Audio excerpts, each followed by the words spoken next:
बिस्मिल्लाहिर्रहमानिर्रहीम। अस्सलाम वालेकुम। मेरा नाम डॉक्टर जुनीद रसूल है। मैं एक कंसल्टेंट साइकेट्रिस्ट हूँ। डिप्रेशन के बारे में, आगही के बारे में हम आपको कुछ बताते हैं। सबसे पहले तो डिप्रेशन की अलामात पे मैं बात करना चाहूँगा कि सबसे जो अहम अलामत है वो है मायूसी का रहना। शदीद मायूसी अगर रहे तो ये डिप्रेशन का बहुत अहम सिम्टम है। और ये मायूसी जो है इतनी शदीद होती है कि आम रोज़मर्रा कामों पे इंसान कर नहीं पाता, इतनी इसकी शिद्दत है। दूसरी अलामत है कि आम रोज़मर्रा कामों में दिल ना लगना, यानी रोज़मर्रा कामों में इंसान का जो इंटरेस्ट होता है वो नहीं होता, यानी लोगों से मिलने का दिल नहीं करता, काम करने को दिल नहीं करता, और ये अलामत ज़िंदगी को बहुत ज़्यादा मुतासर कर रही होती है।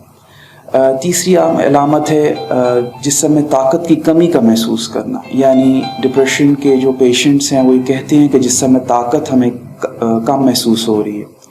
तो अगर कमज़ोरी की कोई और जिस्मानी वजह ना हो तो ये डिप्रेशन की अलामत हो सकती है। इसके अलावा नींद का ना आना, नींद की ख़राबी या नींद का ज़्यादा आना, ये भी डिप्रेशन की अलामत है।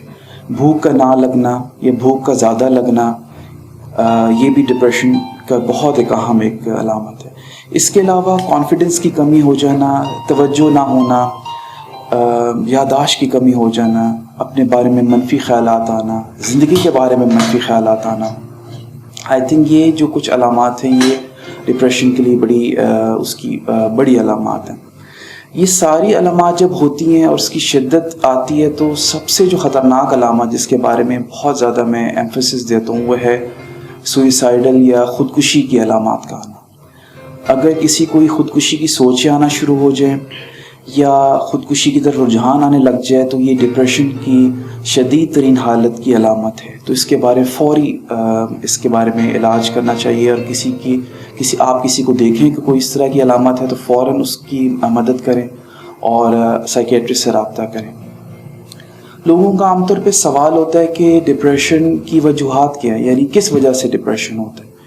तो हम 3 बेसिक वजूहात के बारे में बात करते हैं। एक है, आप उसको कह सकते हैं मौरूसी वजूहात, जिसको हम जेनेटिक रीजंस कहते हैं। एक सवाल पूछा जाता है कि डिप्रेशन होने की वजह क्या है, यानी क्या इसकी वजूहात हैं।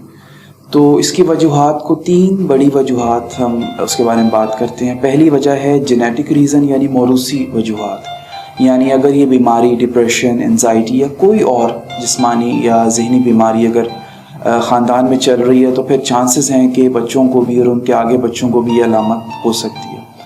दूसरी रीज़न जो है वो मेडिकल रीज़न्स हम कह सकते हैं कि कुछ मेडिकल बीमारियां हैं, जैसे गदूद की बीमारी, थायराइड की बीमारी, राशा की बीमारी, एपिलेप्सी और कुछ डिप्रेशन, ये डायबिटीज़, हाइपरटेंशन, इस तरह कुछ बीमारियां होती हैं जो जिस्मानी हैं, लेकिन उसकी वजह से ये ज़हनी अलामात और डिप्रेशन और एंजाइटी हो जाता है। तो ये भी एक वजह है।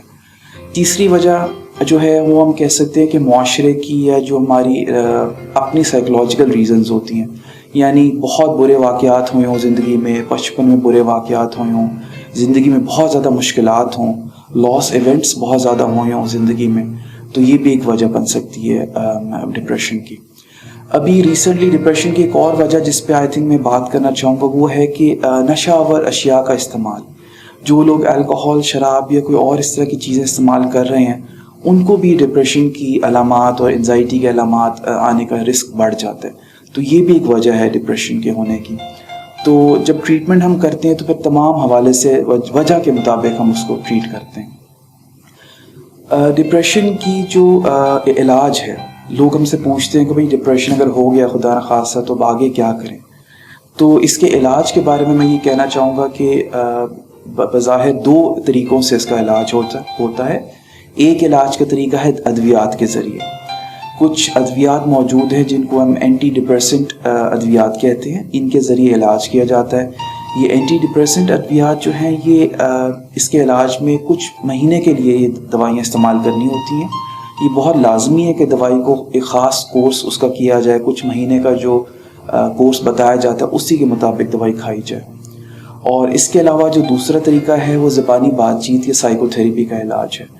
तो डिप्रेशन की कुछ पेशेंट्स को इलाज में दवाइयाँ और साइकोथेरेपी दोनों की ज़रूरत होती है, और कुछ को सिर्फ दवाइयों की ज़रूरत होती है और कुछ को सिर्फ साइकोथेरेपी की। تو یہ جو سائیکیٹرسٹ ہی اس بارے میں فیصلہ کرتے ہیں کہ علاج کس طریقے سے آگے چلے گا. لیکن امید کی بات یہ، حوصلہ افزا بات یہ ہے کہ ڈپریشن کے زیادہ تر مریض بہت بہتر ہو جاتے ہیں اور صحت یاب ہو جاتے ہیں. آپ کا بہت بہت شکریہ.